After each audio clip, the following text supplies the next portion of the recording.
Okay, so here's something interesting. This is a 1936 Ford Model 68 Coupe from the States. Quite a relatively staid looking car, very period correct for its time. It was quite a common thing. Looks quite elegant, but it's. I want to talk more about kind of how this car was potentially kind of used and the kind of things customers did with it. It was actually very popular um, for what's called bootleggers, and these are people who back in the 1930s and earlier would take, and later indeed would take alcohol from one state to the next, often called moonshine. And then when there was prohibition where alcohol was banned in some states, to get alcohol across the states, they would use these cars, and they'd actually hop them up quite a bit. So this was one of the first kind of standard regular cars to have a V8 fitted, and this kind of inspired bootleggers to use it a bit more often because they got more power in a relatively standard body. And they'd also hop up things like the suspension and the brakes, but keep the car looking very kind of nondescript and very standard. And they have big boots. This car, big trunks, I should say. It's got a big trunk. Get lots of bootleg moonshine in there, and then hop state to state to deliver it, and then to stay under the radar. So yeah, this car was designed to effectively outrun the police who would try and stop these cars. So yeah, they tried to keep it as low key and unassuming as possible. And this kind of holds true today. So if you think about some modern vehicles, they've got like really powerful engines, but look fairly standard from the outside.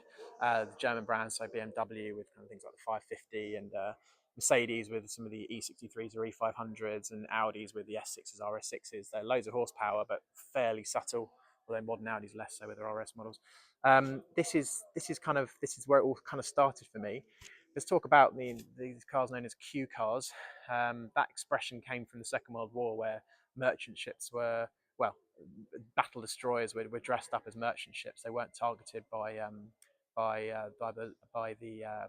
German submarines to get sunk, and they tried to get these boats across the Atlantic without getting sunk. And they dressed up these big army frigates like merchant ships, like carrying non-military stuff, so to try and take attention away from them and get across.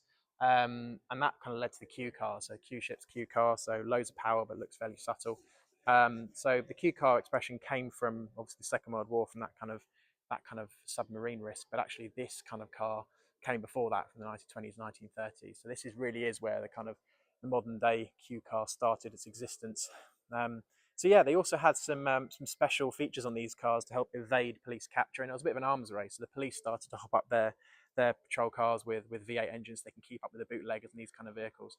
But also they got a bit creative. So in James Bond, you might remember certain cars had things like an oil slick or a smoke screen with the Aston DB5s, etc., from James Bond, or even spikes. So, for example, the 750. But actually, that kind of logic was on these cars as well. So they had things like, you could get oil slicks and smoke machines, those kind of things to help evade police capture if a chase was happening. Also things like cutout switch, so you could cut off the rear number plate and tail lights as well, so the police couldn't see if you're running at night. And a lot of the bootlegging happened at night. And yeah, it was just a really kind of creative way to facilitate this illegal activity. Obviously, now it doesn't carry through to the modern day, but the premise of the Q car or undercover fast cars really does, and you'll see plenty of those on this channel. But yeah, so instead of, people talk about Q cars from the Second World War, actually it started way before that with bootlegging of moonshine across state borders in the US from the kind of 1920s onwards. And again, that advent of the V8 engine in normal looking, kind of standard looking cars was really instrumental. This particular car was used extensively for that, but it got faster and faster in that arms race back in the 30s and 40s with these kind of cars between the police and the bootleggers. Carries forward today, but it's not against the police; it's against rival brands. So constantly outdo each other. So this VMAX horsepower acceleration competition is still on, so you can get the best bragging rights from a kind of marketing perspective, and selling more expensive, more performance focused vehicle. So yeah, different kind of arms race today. We're seeing that with electric cars. So Model S Plaid, for example, 0 to 60 in around 2 seconds, and we've got other manufacturers coming into the marketplace trying to equal or surpass that to get kind of performance supremacy. And again, so different kinds of arm races and different kind of eras. And but Q cars are fascinating to me. I love the fact that cars can be really, really high performance and great to drive, but actually look pretty subtle outside and not make too much of a statement. And on this channel, again, as I said, there's going to be lots of videos around these kind of cars because that's what interests me. But yeah, really, Americans being really influential in the automotive sphere again, and this car was a key part of that. So yeah, the model Ford Model 68 Coupe, one of the first mass production cars to get that V8 engine, and give a really solid base for these bootleggers to modify them and make them go even faster. And also they'd race them as well. So they were used in various different race series across the states, entry level race series, using these cars, and that racing actually helped to refine their cars and how they performed.